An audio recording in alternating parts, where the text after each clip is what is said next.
আসসালামু আলাইকুম।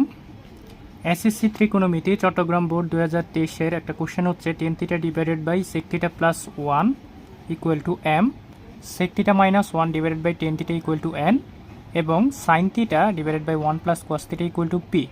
তাহলে এখানে প্রশ্নে বলা হয়েছে ক number theta equal to 45 degree হলে দেখাও যে M equal to root over 2 minus 1।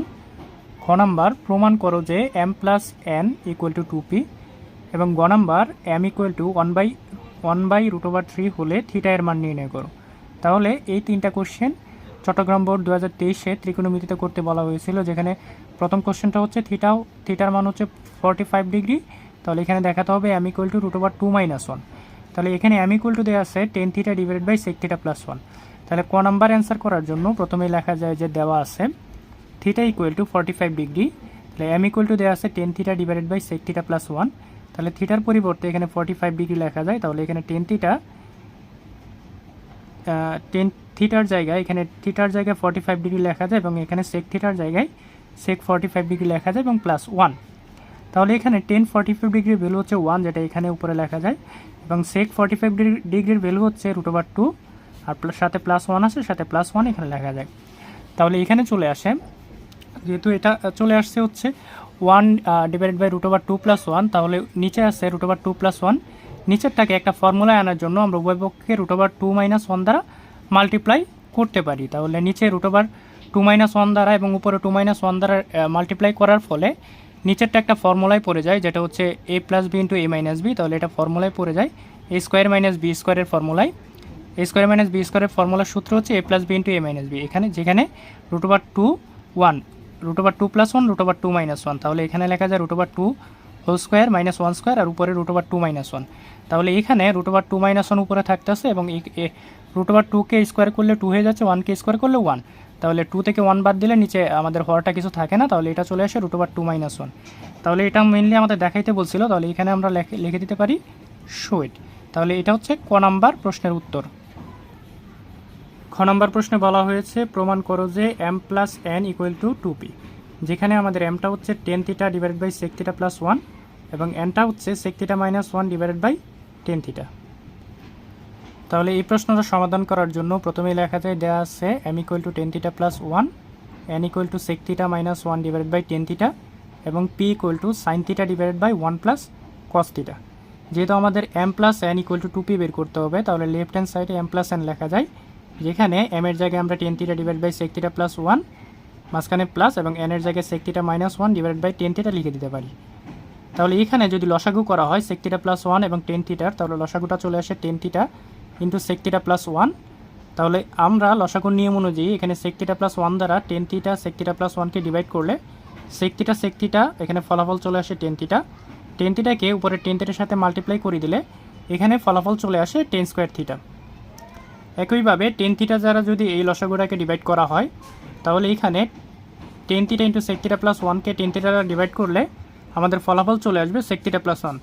অর্থাৎ যেটা দ্বারা ডিভাইড করবো এটা কাটাকাটি চলে যাবে, বাকি যেটা থাকবে সেটা হচ্ছে ফলাফল। তাহলে সেক থিটা প্লাস 1কে সেক থিটা মাইনাস 1-এর সাথে মাল্টিপ্লাই করে দিতে হবে। তাহলে এখানে sec theta minus 1 sec theta plus 1 multiply করে দেওয়া হলো। তাহলে এখানে ফলাফল চলে আসে টেন স্কোয়ার থিটা লেখা যায় এবং sec theta minus 1 sec theta plus 1 এটাও যথারীতি আবার এ স্কোয়ার মাইনাস বি স্কোয়ারের ফর্মুলায় পড়ে যায়, সেজন্য এখানে লেখা যায় sec square theta minus 1, that means sec square theta minus 1 square theta. আর নিচে যেটা আছে tan theta into sec theta plus 1 সেটা লিখে দেওয়া যায়। তাহলে এখানে tan square theta plus sec square theta minus 1, sec square theta minus 1কে আবার টেন স্কোয়ার থিটা লেখা যায় সূত্র অনুযায়ী sec square theta minus 1 equal to tan square theta. তাহলে এখানে tan square theta plus ten square theta, এখানে এটাকে লেখা যায় 2 টেন স্কোয়ার থিটা, আর নিচে যেটা আছে tan theta sec theta plus 1 সেটা লিখে দেওয়া যায়। তাহলে এখানে 2 টেন স্কোয়ার থিটা এবং নিচে হচ্ছে tan theta sec theta plus 1। তাহলে এখানে এই টেন থিটা যারা যদি 2 টেন স্কোয়ার থিটাকে ডিভাইড করা যায় বা টেন স্কোয়ার থিটাকে ডিভাইড করা যায়, তাহলে এখানে উপরে অনলি টেন থিটা থাকে এবং সাথে 2। তাহলে এখানে লেখা যায় 2 টেন থিটা, নিচে হচ্ছে সেক থিটা প্লাস 1 থাকে, সেক থিটা প্লাস 1 লিখে দেওয়া হলো। তাহলে এখানে 2 টেন থিটার জায়গায় এখানে 2 ইন্টু টেন থিটার জায়গায় লেখা যায় হচ্ছে sine theta by cos theta, যেহেতু টেন থিটার ফর্মুলাই হচ্ছে sine theta by cos theta. তাহলে যেহেতু টেন থিটার ফর্মুলা হচ্ছে sine theta by cos theta, তাহলে এখানে টেন থিটার পরিবর্তে এখানে লেখা যায় sine theta by cos theta এবং এখানে সেক থিটার ফর্মুলা অনুযায়ী লেখা যায় যে সেক থিটাটা হচ্ছে কস থিটার বিপরীত, তাহলে এখানে লেখা যায় sec theta equal two 1/cos থিটার সাথে +1। তাহলে এটা যেহেতু 2টা সাইন থিটার সাথে মাল্টিপ্লাই আকারে আছে, গুণ আকারে আছে, তাহলে এখানে 2কে সাইন থিটার সাথে গুণ করে দেওয়া যায় 2 সাইন থিটা, এবং নিচে cos থিটা আছে, cos থিটা লিখে দেওয়া হলো।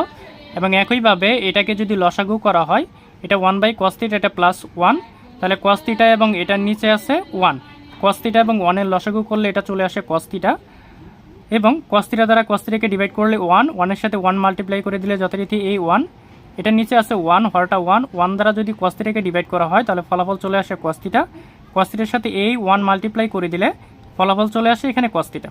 তাহলে এখানে 1 + cos theta divide by cos theta. তাহলে এখানে এই যে ডিভাইডটা আছে এই ডিভাইডটা গুণ আকারে আনা যায়, তাহলে এটাকে লিখে দেওয়া যায় 2 * sin theta by cos theta into এই যে 1 + cos থিটা, এটা নিচে চলে আসবে। আমরা জানি যে এই ডিভাইডগুলো গুণ আকারে নিতে গেলে হরটা লব হয়ে যায়, লবটা হর হয়ে যায়। তাহলে এখানে উপরে cos থিটা চলে যায়, এখানে 1 + cos থিটা চলে আসে। তাহলে এখানে এই cos থিটা এবং cos থিটা কাটা যায়, তাহলে উপরে থাকে হচ্ছে 2 sin থিটা, নিচে 1 + cos থিটা।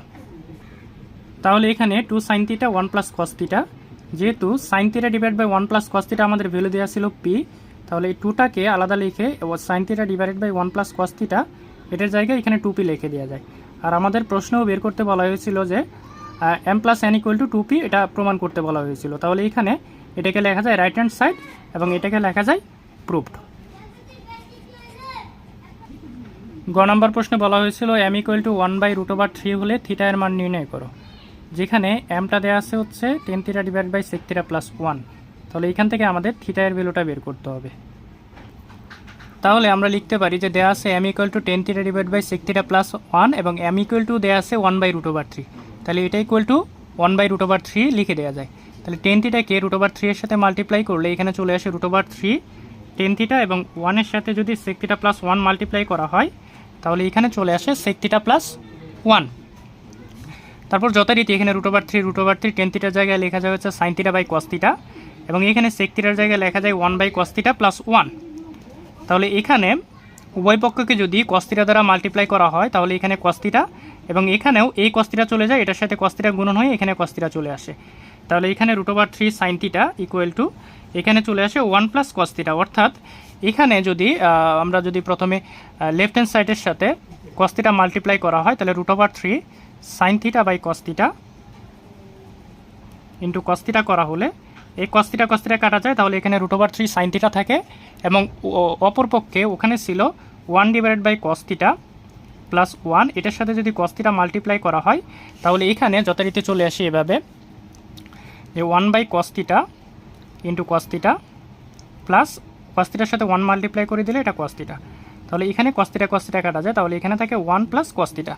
তাহলে যথারীতি এখানে 1 + cos থিটা লেখা হলো। এখন উভয় পক্ষে বর্গ করে দিলে এটা √3 sin থিটা হোল স্কোয়ার, আর এখানে চলে আসে 1 + cos থিটা হোল স্কোয়ার। তাহলে এটা স্কোয়ারের √ কাটা গিয়ে এখানে 3 হয়, এবং সাইনের উপরে sin স্কোয়ার থিটা চলে আসে, আর এটা a + b হোল স্কোয়ারের ফর্মুলা অনুযায়ী চলে আসে এখানে 1 + 2 cos theta + cos square theta. তাহলে এখানে যেহেতু cos থিটা আর এখানে sin থিটা আছে, তাহলে এটাকে আমরা cos থিটা বানিয়ে নিব। তাহলে 3 * sin স্কোয়ার থিটার ফর্মুলা অনুযায়ী এখানে লেখা যায় 1 - cos স্কোয়ার থিটা, আর এখানে 1 + 2 cos theta + cos square theta. তাহলে এটাকে যদি গুণ করে দেওয়া হয় 3 এর সাথে 1, তাহলে 3, এবং 3 এর সাথে cos square theta 3 cos square theta, আর এই পাশে যে লাইনটা ছিল সেই লাইনটাই। পরবর্তী লাইনে এখানে 3 - 3 cos স্কোয়ার থিটা 1টা এই পাশে মাইনাস আকারে আনা হলো, প্লাস 2 cos থিটাটা এই পাশে মাইনাস আকারে আনা হলো, এবং cos স্কোয়ার থিটাটা এই পাশে প্লাস ছিল এই পাশে মাইনাস আকারে আনা হলো =0। তাহলে এখানে চলে আসে -3 cos স্কোয়ার থিটা এবং cos স্কোয়ার থিটা, এই দুইটা মিলে এখানে চলে আসে -4 cos স্কোয়ার থিটা। এখানে -2 cos থিটা -2 cos থিটা, 3 থেকে 1 বাদ দিলে +2 =0। তাহলে উভয় পক্ষকে যদি এখন -1 দ্বারা মাল্টিপ্লাই করা হয় তাহলে এখানে -4 cos স্কোয়ার থিটাটা চলে আসবে +4 cos স্কোয়ার থিটা, -2 cos থিটাটা চলে আসবে 2 cos থিটা, এবং +2টা -2 আকারে =0 লেখা যায়। তাহলে এখান থেকে যদি 2 কমন নেওয়া হয় তাহলে এখানে চলে আসে cos square theta + cos theta -1 =0। এই দুইটা যথারীতি ওই পাশে ডিভাইড আকারে নিলে 0কে 2 দ্বারা ডিভাইড করলে এখানে 0 চলে আসে, এবং এই পাশে 2 cos square theta + cos theta -1। এখন 2 cos square theta + cos theta -1কে যদি মিডল টার্ম করা হয় তাহলে মিডল টার্ম নিয়ম অনুযায়ী এখানে 2 cos square theta + 2 cos theta - cos theta -1 চলে আসে। Two cos square theta plus two cos theta থেকে যদি টু কস থিটা কমন নেওয়া হয় তাহলে এখানে থাকে কস থিটা আর এখানে থাকে প্লাস ওয়ান। এই দুইটা থেকে -1 কমন নেওয়া হলে এখানে cos θ প্লাস 1। অবশ্যই এখানে যে এটা আসবে এবং এটা আমাদের অলওয়েজ টাইম সমান হতে হবে। তাহলে এখান থেকে 2 cos θ -1 নেওয়া হলো এখানে, এবং cos θ প্লাস 1 cos θ প্লাস 1 থেকে এখানে একটা নেওয়া হলো cos θ প্লাস 1 = 0। তাহলে এখানে আমরা লিখতে পারি হয় 2 cos θ -1 = 0 বা 2 cos θ -1টা এই পাশে প্লাস আকারে চলে আসছে, বা cos θ = 2টা এই পাশে ডিভাইড আকারে নেওয়া হলো। তাহলে 1/2 হচ্ছে cos 60 ডিগ্রি ভ্যালু, তাহলে এখানে লেখা যায় cos θ = cos 60 ডিগ্রি, ওই পাশ থেকে cos বাদ দিয়ে দিলে θ = 60 ডিগ্রি। অথবা আমাদের যে আরেকটা আসছিল এখানে cos θ প্লাস 1 = 0 বা cos θ = -1, কিন্তু এটা গ্রহণযোগ্য নয়, কারণ থিটা সূক্ষ্মকোণ হলে cos not equal to -1, তাই এই মান গ্রহণযোগ্য নয়। তাহলে এখানে থিটার মান হচ্ছে 60 ডিগ্রি। তাহলে এটা ছিল মূলত আমাদের গয়ের অ্যান্সার। তাহলে 60 ডিগ্রি হচ্ছে আমাদের এই কাঙ্ক্ষিত অ্যান্সার।